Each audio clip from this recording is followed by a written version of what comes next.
Tahun 2016, Mercedes memiliki mobil terbaik di Formula One. Mereka memenangkan balapan hampir setiap akhir pekan.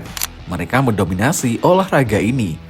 Namun di balik semua kemenangan itu, ada masalah besar yang perlahan tumbuh di dalam garasi. Masalah itu bukan Ferrari, bukan Red Bull, bukan Sebastian Vettel, melainkan dua orang yang mengenakan seragam yang sama, Lewis Hamilton dan Nico Rosberg. Dua rekan setim yang berubah menjadi musuh. Rivalitas mereka begitu panas hingga beberapa kali berakhir dengan tabrakan. Bahkan Toto Wolff pernah mengatakan bahwa hubungan keduanya hampir menghancurkan tim. Mercedes memang memenangkan gelar juara dunia, tetapi mereka kehilangan kedamaian di dalam garasi.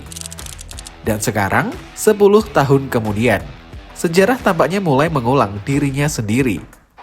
Karena Mercedes kembali memiliki mobil yang mampu memperebutkan gelar juara dunia. Dan sekali lagi, mereka memiliki dua pembalap yang sama-sama lapar akan kemenangan, George Russell dan Kimi Antonelli. Pertanyaannya, apakah Mercedes sedang menuju Hamilton versus Rosberg jilid 2? Beberapa tahun lalu, George Russell dianggap sebagai masa depan Mercedes. Dia adalah investasi jangka panjang, pembalap yang dipersiapkan untuk mengambil alih era pasca Hamilton. Russell rela menghabiskan musim-musim sulit bersama William. Dia menunggu dengan sabar, belajar, berkembang, dan membuktikan dirinya layak mendapatkan kursi Mercedes. Saat Hamilton pergi, banyak orang yakin inilah saatnya George Russell menjadi pemimpin tim. Akhirnya, setelah bertahun-tahun menunggu, tim itu akan menjadi miliknya. Namun kemudian sesuatu terjadi. Mercedes menemukan seorang anak ajaib namanya Kimi Antonelli. Ketika Antonelli diumumkan sebagai pembalap Mercedes, banyak orang meragukannya. Terlalu muda, terlalu cepat, terlalu berisiko. Formula One bukan Formula 2. Formula One bukan tempat belajar. Ini adalah puncak motorsport dunia. Namun ternyata Mercedes melihat sesuatu yang tidak dilihat orang lain. Mereka melihat calon superstar. Dan tidak butuh waktu lama sampai seluruh dunia menyadarinya. Antonelli tidak datang untuk belajar dan Antonelli datang untuk menang. Dia langsung tampil kompetitif, cepat di kualifikasi, cepat saat balapan.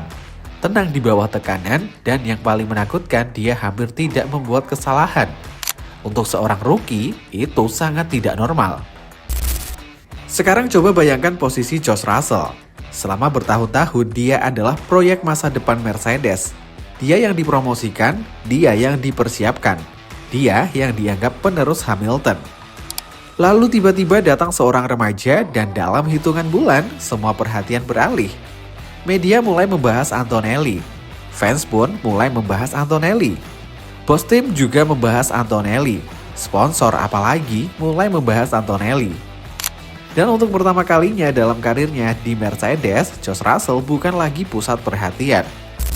Ini bukan sesuatu yang mudah diterima seorang pembalap Formula One, karena di level ini, ego adalah bagian dari pekerjaan.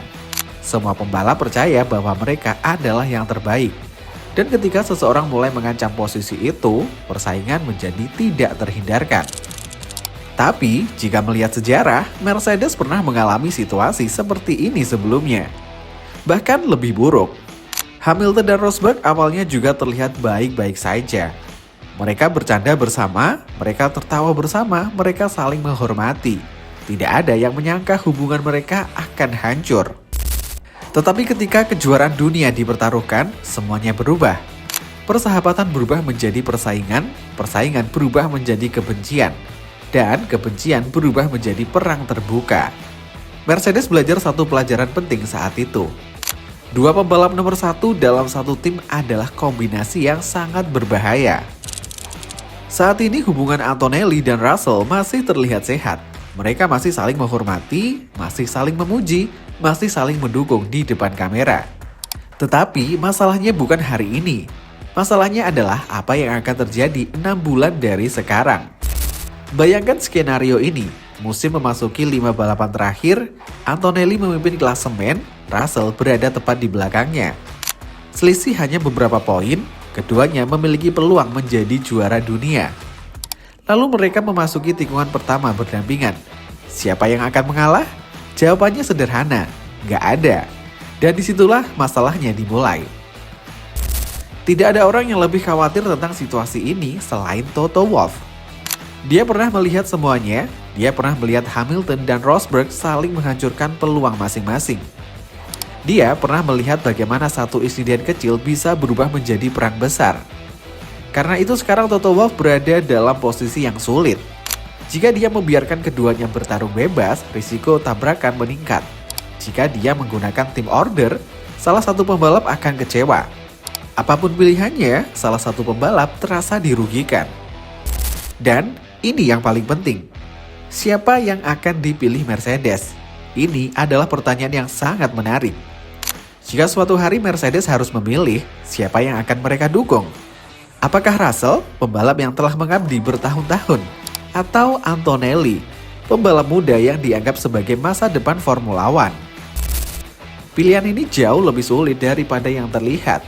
Karena keputusan tersebut bisa menentukan masa depan Mercedes selama 1 dekade ke depan. Salah pilih, mereka bisa kehilangan pembalap bintang. Yang membuat cerita ini semakin menarik adalah konteks yang lebih besar. Formula One sedang memasuki era baru, Hamilton mendekati akhir karirnya, Verstappen mulai mempertanyakan masa depannya di Formula One. Generasi lama perlahan mulai bergeser, dan generasi baru mulai mengambil alih. Antonelli adalah simbol perubahan itu. Jika dia berhasil menjadi juara dunia bersama Mercedes, maka kita mungkin sedang menyaksikan lahirnya superstar berikutnya. Seseorang yang akan mendominasi Formula One selama bertahun-tahun. Namun sebelum itu terjadi, dia harus melewati satu rintangan besar. Rekan setimnya sendiri. Mungkin saat ini semuanya masih terlihat tenang. Tidak ada drama, tidak ada konflik, tidak ada kontroversi. Tetapi sejarah Formula One mengajarkan kita satu hal. Rivalitas terbesar sering tidak dimulai dengan kebencian. Rivalitas terbesar dimulai dengan rasa hormat.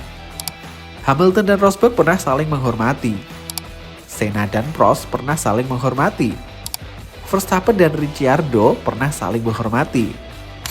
Sampai akhirnya mereka harus memilih antara persahabatan atau kemenangan.